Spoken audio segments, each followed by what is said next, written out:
People who need an outpouring of love all the time is because they don't love themselves. Like when you love yourself, you need very minimal love from other people. People call you standoffish, they call you a lot of things, but in reality, you're just someone who loves yourself. So you don't need an outpouring of love from other people because you give yourself so much love that you start to compare your love for self to other people's love. And a lot of times their love don't even measure up as love. It don't even register on the love scale in your life because your love for yourself is unconditional. The only unconditional love you're ever going to get is from yourself.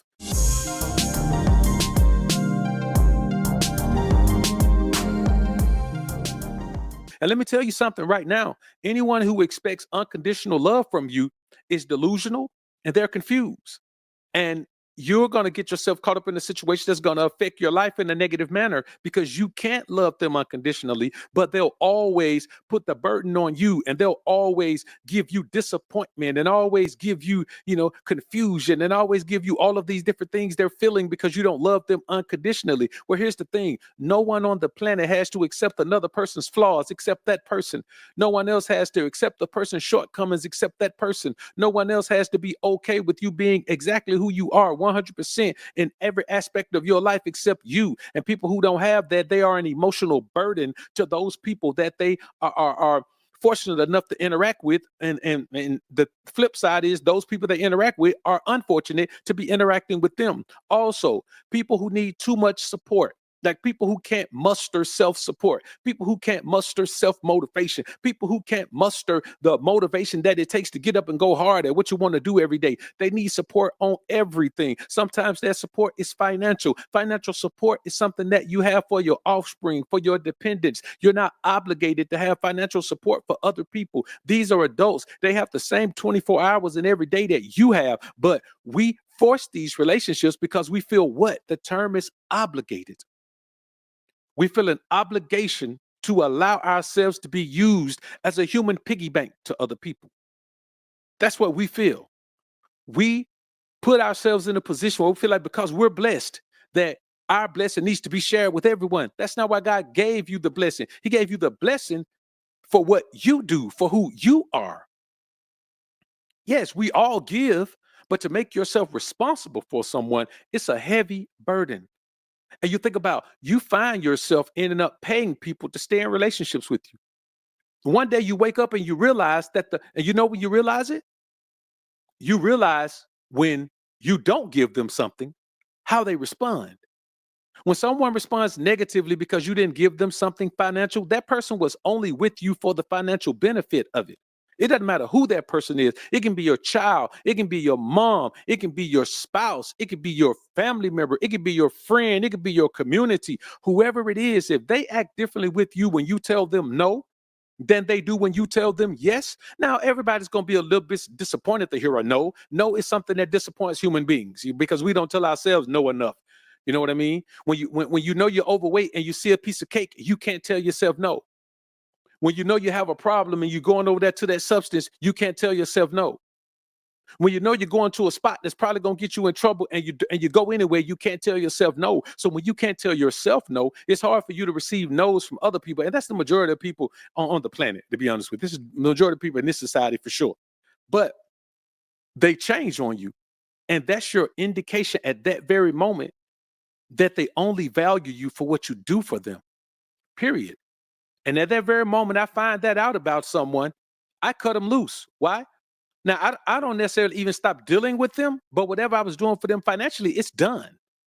It's done because you don't get to use me. You don't get to reap the benefits of me and then not even show basic appreciation for it. So that's one of the first relationships that we learn to cut off. That's one of the first relationships that we learn to separate ourselves from and stop trying to force. When you got to pay someone to be with you or pay someone to be around you or pay someone to interact with you positively, that is a relationship you're forcing. You're forcing that relationship in your life. Also, people who need too much sympathy. Listen, we all go through things. I can look at you and I can sympathize with your plight, but don't keep running the same game back to me all the time. I can sympathize with what you went through now, but in 6 months, don't come to me with that same thing talking about what you went through now 6 months ago. I don't want to hear it. If you go through something today, hey man, you got to get over, you got to get through it. 6 months later, I don't want to hear you talking about the things that you went through in 6 months ago, because what have you done to change that? You should be far enough away from it now where you're looking at it as a distant memory and not complaining about it, where you're looking at it saying, man, look where I was 6 months ago, look where I am now. We should be celebrating that you made it through. That's what we should be doing. We shouldn't be singing, woe is me. We should be saying, never should have made it. That's what we should be singing. We should be singing a song of praise for the Most High. We should be singing a song of glory for your accomplishment. We should be singing a song of positivity because you've made the moves. But people don't do that. They want sympathy all the time. They can't pay a bill. They want sympathy. They're going through something with family. They want sympathy. They sick. They want sympathy. They well. They want sympathy. Problem with the church. They want sympathy. Problem with a friend. They want sympathy. If you're gonna be sympathetic all the time like that, man, if you're gonna be sympathetic, then you take the SYM off and you're just pathetic. If you're sympathetic all the time, you're not sympathetic, you're just pathetic.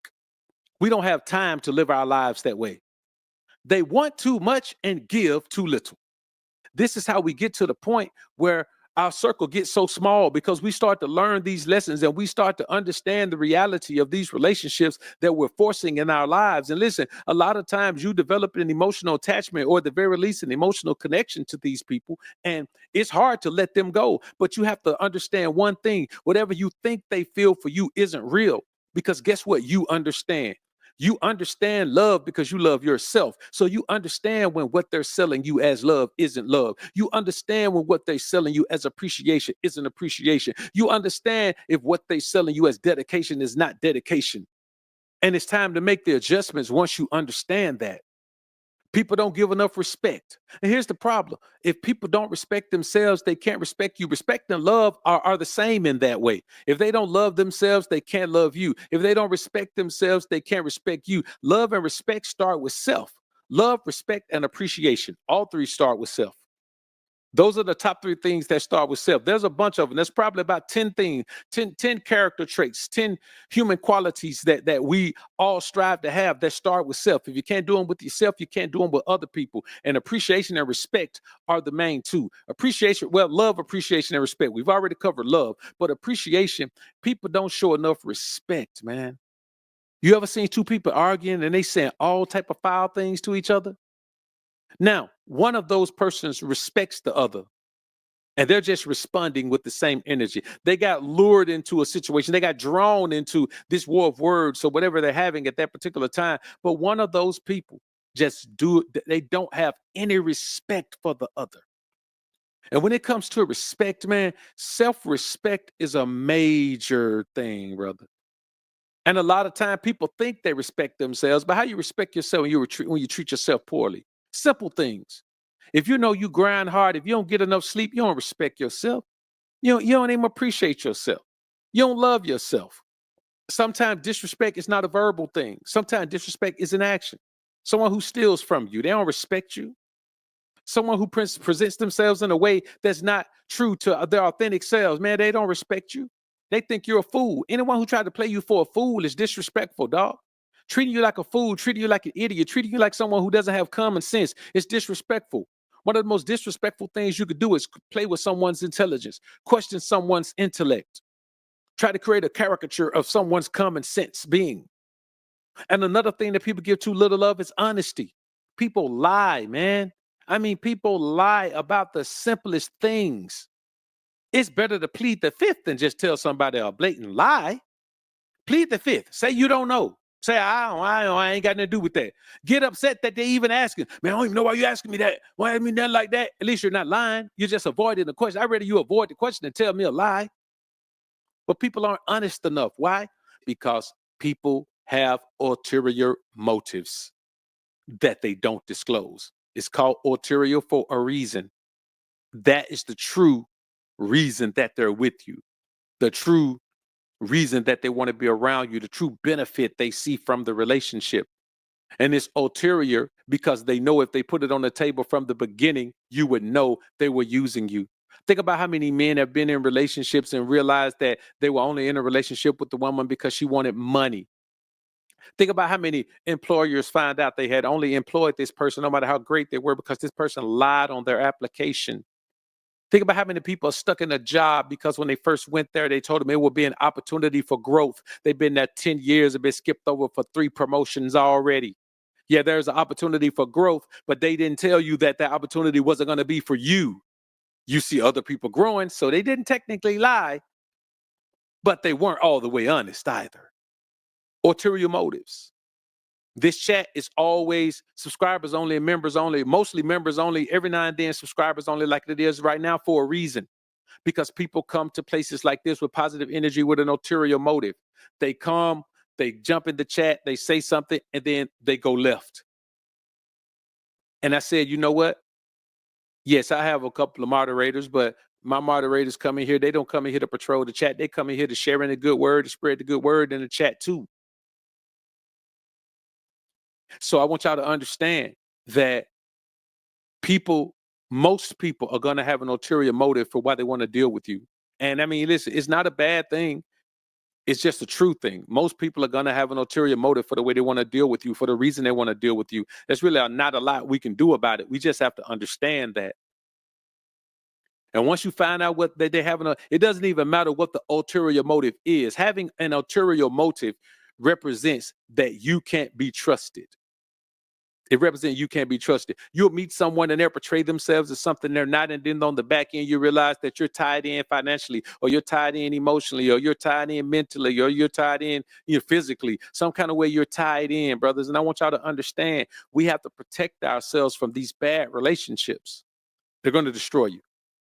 None of us is strong enough to withstand the catastrophic blow, the cataclysmic force of consistently adding bad relationships to our lives and forcing them into our lives where we know they don't fit, because we don't know people have a hatred for success until we become successful.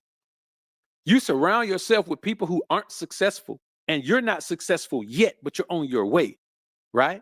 They don't understand why you're not really around all the time, because you're on your way. You're working, you're doing things. They're going out every weekend. You're going out every blue moon. Maybe once or twice, maybe 3 times a year, but they're out all the time. And then suddenly they see what you've been doing. No! At that point, you realize that they hate your success.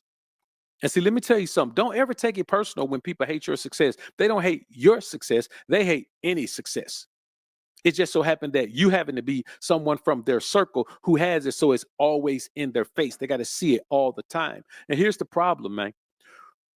We then try to dumb our success down as to not make people feel bad about themselves or worse about themselves. And it's not even about materialistic things. It's about, we start trying to force ourselves to hang out more, or be around more, or be available more, or talk more, or all of these things, when that's not a part of our mission.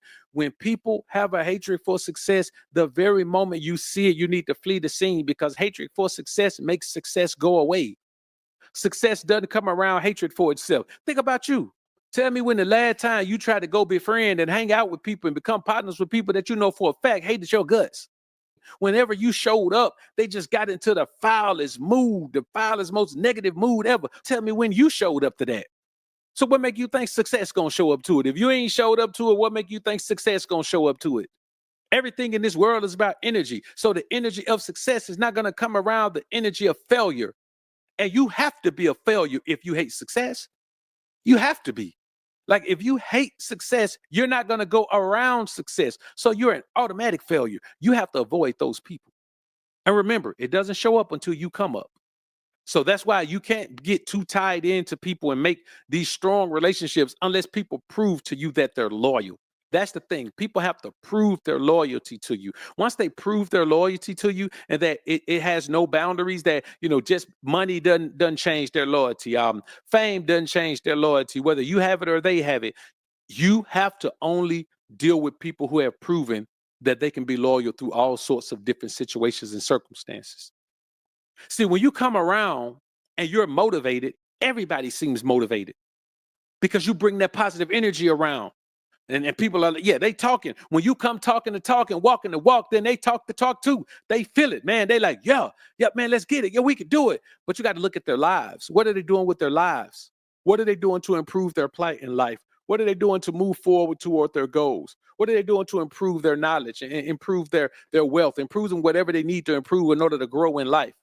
How are they improving themselves spiritually? How are they improving themselves mentally, emotionally? If they have issues, are they getting those issues taken care of? How are they improving themselves physically? If they was having health problems, did they turn their life around? Are they eating clean? Are they exercising? Are they eliminating stress? Are they doing all of these things now? Are they doing these things? Because you have to understand, when people are unmotivated, all they can do is ride your coattail. People who are unmotivated exist solely to ride someone's coattail. And if they're in your circle, that coattail is going to be yours.